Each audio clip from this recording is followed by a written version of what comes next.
Hey guys, this is Paul Del Vecchio, and this is Behind the Scenes for Aftermath Episode 1, Part 2. This effect was pretty simple. It was actually a mix of multiple effects. It was the bad film effect in Final Cut 10, as well as film effects in Boris Continuum Complete for Avid, and Magic Bullet Looks misfire effects, which I think are discontinued, or maybe they're now included inside of the Looks interface. But it was a mix of those three things, plus light flashes and various other layers in order to get a unique looking effect. I didn't want to just throw one company's effect on it and have it look kind of generic, so I just combined multiple effects into one effect for the flashback, broken memory kind of effect. This right here is a mix of on-set and post-production trickery. We start with our tripod and we actually just put it up on two legs, push forward, and it almost looks like a smooth crane kind of movement. How we got it in this sequence was we put the tripod up on two legs, pushed it forward slowly with the camera facing straight down so it looks like it's dollying over the edge of the railing there. And then in post-production we slowly zoom in so it looks as if we were dollying over the ledge and then craning down toward the character, but that was all done in post-production. So to be clear, the push forward was on set, but the crane down was a zoom in post-production, so it kind of tricks your eye, and it did need to be stabilized and rotated a little bit because the original footage was a little crooked, but with rotating it and then adding Adobe's warp stabilizer, it was actually pretty easy, and I did that inside of After Effects.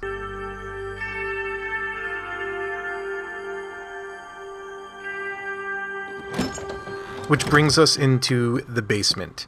This is actually one of my favorite effects because it combines both digital effects and on-set special makeup effects. The concept here was to have him open up to the viewer a little bit. There's no one else in this episode, and so we need to kind of get a little bit of background information across, and I figured that this was a good way to do it. But one of the things that David and I kind of came to a decision on was that his character was talking about himself too much. We want our audience to kind of empathize with him, and so instead of him talking about himself, we actually rewrote it so that he would talk about Herb here, the dead body. So basically, as an audience member, you kind of figure out that Herb was somewhat of a friend, maybe someone he met along the way, and he ended up taking his life. That's always a challenging thing about writing, is trying to get the audience to empathize with your character and also to like the characters that you write. And there are various things that you can do to get people to like your characters. And in this case, instead of talking about himself, we had him talk about Herb, and we find out a little bit about Herb, and we actually kind of, I hope,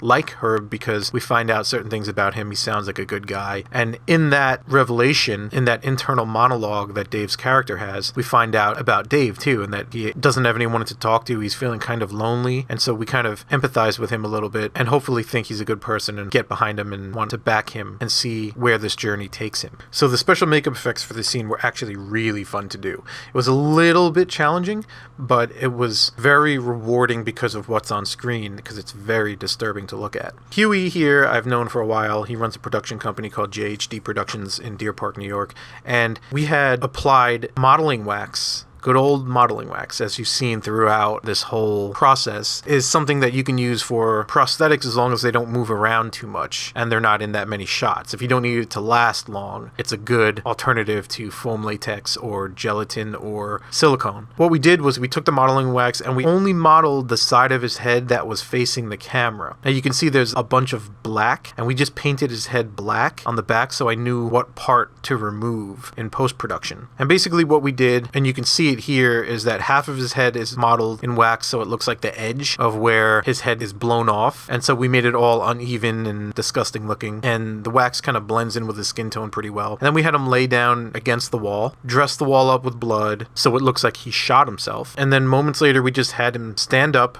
and walk away from the wall and kept the camera in the exact same position so that we can have something to fill in behind the black colored part of his head. So then in post-production, all I did was cut out the back part of his head, kept the part with the modeling wax, but I cut out the black areas, filled that in with the clean plate of the wall after he got up, combined the two in post-production, added a layer of grain over both layers to unify them, added color correction again to unify the shot, and there you have the missing head, which is very disturbing to look at. Even to this day, it kind of creeps me out. But I'm very proud of this effect because it combined both skills of special makeup effects and then also the magic of post-production in order to get this to work, and it looks ultra realistic because everything in the shot is real, and that's the key.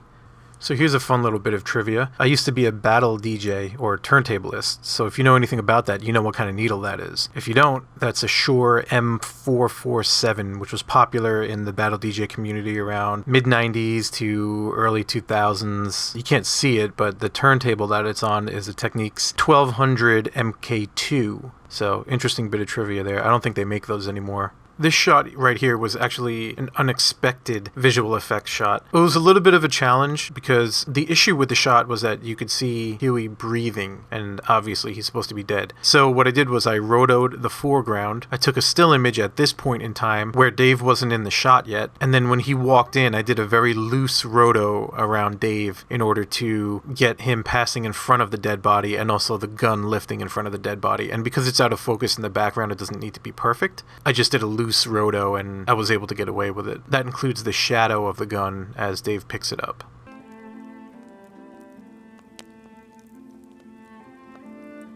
So this effect I'm not going to go over because this is actually lifted directly from Fallout, one of our other short films, which this series was loosely based on. So you can go to the link on the screen and check that behind the scenes out if you want to know how we did that. This whole section actually is lifted from Fallout because it's loosely based on it, and so we kind of just wanted to revisit that and reshoot it, obviously, because the other version was shot in standard def. But we do mix it up a little bit once he gets into the house. So taking a step back, what this is basically a track in Mocha. We tracked his face, and then we just laid in layers of gore and skull pieces, teeth, and things like that, jawbones, just to kind of give the illusion that his face was torn away. The challenge here was getting the brightness level right, because if you have it too bright, it looks fake, and you can see way into the shadows. So we had to make sure we got the brightness level right, and that's sort of nerve-wracking because no two monitors are alike. And you can see here how fake it looks when it's not properly color corrected. So hopefully people are watching this on a somewhat calibrated monitor where the blacks aren't too lifted. And on a side note, this is probably where you want to stay 100% practical, because when you start doing layers like this and you start stacking things and tracking them and putting stuff there that wasn't there, no combination of digital and practical stuff, it's just all digital, the results aren't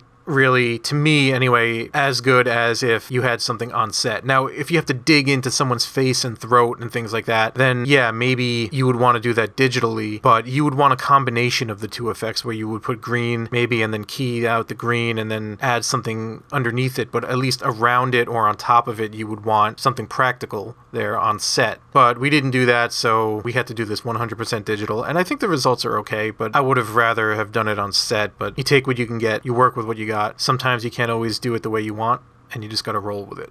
A quick side note here, the actor playing the dead body is Dave Wharton. Now, I cast him as the dead body before I cast him as Chris in other episodes of Aftermath. So that's the reason why we need to make his face look like it's torn away, is because he actually is a character in other episodes of Aftermath, and I didn't know that at the time that I cast him as the dead body. So just in case you were wondering, no, that's not supposed to be Chris dead in the car. One other thing here is that we shot this when DSLRs were at the height of their popularity, and we had nothing but a shitty kit lens as our wide angle to get the shot. So needless to say, pulling focus was terrible. We couldn't put a focus ring on it. The front element moved, and this is the tiny amount of focus throw we needed to pull off this rack focus for this shot.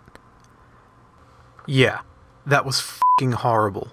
So once again, this is Paul Del Vecchio, Tripoli Productions. If you like this video, please subscribe. Stay tuned for more Aftermath and more behind the scenes of Aftermath, as well as other short films coming very soon. Thanks for watching, and I'll see you next time. Okay! The hell are you doing? Oh my god. It's like revisiting childhood. Is that good? That's perfect.